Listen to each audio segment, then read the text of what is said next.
एका ग्रेट आर्टिस्टला भेटणार आहोत ज्यांचं नाव आहे श्रीराम गद्रे सर. अतिशय जुने आर्टिस्ट आहेत, दोन्ही अर्थाने संगीत नाटकात काम करणारे, म्हणून नायक आणि उत्तम गायक, उत्तम म्हणजे उत्तम गायक की त्याला तोडच नाही. आणि खरोखर भाग्याची गोष्ट आहे की आज आपण आम्हाला भेटणार आणि यांच्याशी थोड्याशा गप्पा आणि त्यांचा थोडक्यात सांगीतिक प्रवास आपण जाणून घेणार आहोत. चला पुढे भेटूया श्रीराम गद्रे सरांना. नमस्कार सर, तुम्ही राम मराठे यांचे शिष्य आहात, हो. तर तुम्हाला त्यांच्याकडे जावंसं का?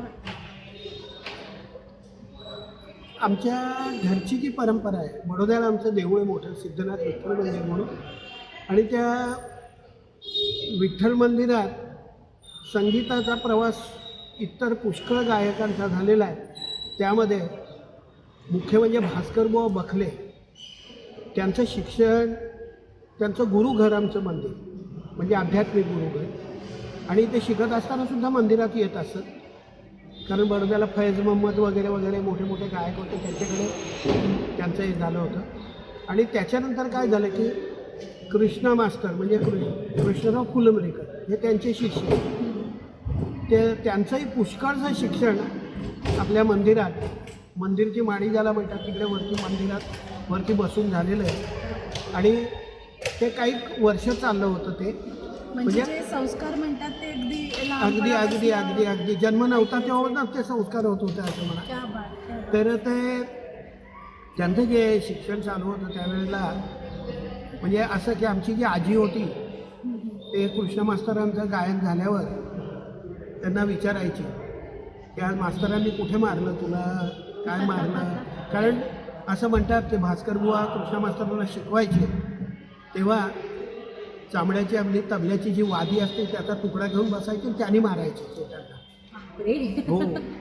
हो, तो काळ होता तो. तर तो जो म्हणूनच ही मंडळी एवढी तयार आहे असं आपण म्हणू शकतो. ते तर कृष्णा मास्तरांचं ते जे सगळं शिक्षण झालं ते आपलं पुष्कळचं आपल्या मंदिरात झालं.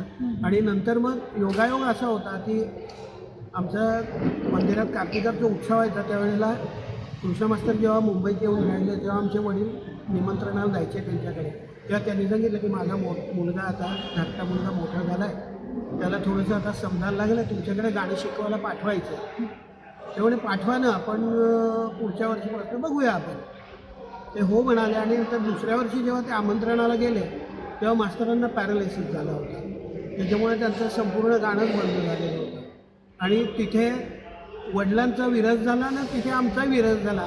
काही गाण्यात काही कळत नव्हतं म्हणा, काही होतं, पण तरीसुद्धा त्यामुळे तुला कृष्ण मास्तरांकडे पाठवायचं हे आहे ते आहे. पण नंतर काय झालं की मग ते राम मराठे त्यांचे शिष्य आहेत, असं तसं आहे ते सगळं. अरे वा म्हटलं, भास्करबुवांचं तेच घराणं पुढे येतं आहे आणि आपल्याला त्यांचं गाणं आवडतं, म्हणून मी त्यांच्याकडे शिकायला जायचं ठरवलं. आणि मास्टर डिग्री केल्यानंतर बडोदा MS युनिव्हर्सिटीमधनं हां मी MA विथ म्युझिक केलं. आणि नंतर मग 1 वर्षानंतर नर्मदा प्रदक्षिणात घालवलं. आणि नंतर मग नर्मदा प्रदक्षिणा करून मी रामभुवनकडे शिकायला गेलो. आणि रामभुवनकडे शिकायला गेल्यानंतर तिथून मला 1-2 वर्ष शिकायला मिळालं, जास्त नाही जमू शकलं, कारण मुंबईच्या वातावरणात मला अस्थमॅटिक ब्रॉन्कायटिस व्हायला लागलं. म्हणजे सकाळी उठलं की सर्दी आणि नाकातनं पाणीच गळायला लागायचं. त्यामुळे मग मला ते सगळं सोडून बडोद्याला परत यावं लागलं. पण बडोद्यातनं हे संगीताचं शिक्षण, बडोद्यात जोशी मास्तर म्हणून होते, ते आग्रा घराण्याचे आता हुसेन खान साहेबांचे शिष्य होते. अच्छा. त्यांच्या मार्गदर्शनाखाली पुष्कळचा पाया घातला गेला होता माझा. आणि त्यामुळे मला ते गाणं पुष्कळसं सोपं वाटायचं. म्हणजे आणि खूपसे राग तिथे कॉलेजमध्ये शिकत असताना झाले होते, जवळजवळ 40 राग झाले होते. त्यामुळे त्या रागांना आपण ज्याला म्हणून की उजळा देणं किंवा त्याच्यात आणखीन काहीतरी जास्त प्रगती करणं, खरी गायकी या दृष्टीने, खरी गायकी म्हणण्यापेक्षा एका ढंगाने गाण्याचा जो प्रकार होता तो मला शिकायचा होता. आणि मुख्य म्हणजे आपण म्हणतो तसं मला रामभाऊंचं गाणं आवडत होतं. किंबहुना असं म्हणा की भास्करबुवांपासूनची जी परंपरा होती ते गाणं, भास्करबुवांचं तर गाणं ऐकायला नाही मिळालं, तर कृष्ण मास्तरांचं गाणं ऐकलं होतं. त्यामुळे म्हटलं ही गायकी आपल्यासाठी चांगली. आणि बरं दुसरं काय होतं, घरातनं सारखी त्यांचीच नावं येत राहायची, त्याच्यामुळे डोक्यात की नाही हीच वर्ष आपल्यासाठी योग्य.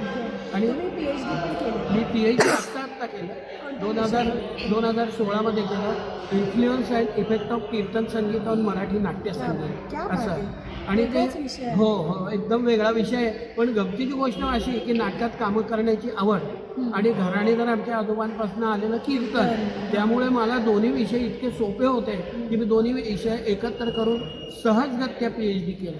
आणि इतकं लिहून काढलं मी त्याच्यावरती की मी 700 पानं लिहून काढली. आणि माझ्या गाईडनी सांगितलं की नको 2 व्हॉल्यूम तू देऊ नको चेक करायला, एकच व्हॉल्यूम 300-350 पानाचं हे करून दे म्हणजे लवकर आटपेल सगळं. तर म्हणजे आता तुम्ही अनेक नाटकांमध्ये सुद्धा कामं केलेली आहेत. ॲक्च्युली स्टेज काय असतं ते तुम्ही बघितलेलं मी आहे. 1980 साली पहिल्यांदा शारदा नाटकामध्ये कोदंडाची भूमिका केली आणि तिथनं माझा नाट्यप्रवेश झाला असं म्हणा. आणि तिथनंच आमच्या बडोद्याला नाटक कोणासोबत केलं, बाकी आर्टिस्ट कोण? हो सगळे म्हणजे आमच्याबरोबर बडोद्याला राघवेंद्र बापट आहे किंवा सुभाष ताटके, त्यांनी याच्या आपल्या म्हाताऱ्याची श्रीमंतांची भूमिका केली होती. म्हणजे तेव्हा तो आमच्या बरोबरीचा तिशीचा असून सुद्धा म्हातारा असा काही वटवला की वा रे वा. तसं आम्ही नेमके कोदंडाच्या भूमिकेत, कोदंडाचा वय 23-24 आणि आमचं वय पण 23-24, त्यामुळे ते सुद्धा आमचं पात्र उत्तम वाटलं. साधारण म्हणजे 30 पासून पुढे तुम्ही नाटकांमध्ये 30 नाही, वयाच्या 24 वर्षापासून. आणि कोणकोणती नाटकं केली म्हणजे साधारण आम्ही पहिलं म्हटलं तसं संगीत शारदा केलं, नंतर मत्स्यगंधेमध्ये सुद्धा शंतनूची भूमिका केली आणि त्याच्यात मला दिल्लीला प्राईज मिळालं. म्हणजे मीच विचारात पडलो की शंतनूसारख्या वृद्ध राजाची भूमिका करून मोजकी विलंबित 2 गाणी, ते पण काय म्हणतात ऐन तरुणपणामध्ये आणि ती जी कामं केली. आणि त्याच्यात मला पहिला राघू बापट म्हणून आमचा जो मित्र आहे, त्यांनी मत्स्यगंधेमध्ये आपल्या यांचं काम केलं होतं, रामदास कामतकर आहे की काम कोणतं ते, त्याचं काम केलं होतं.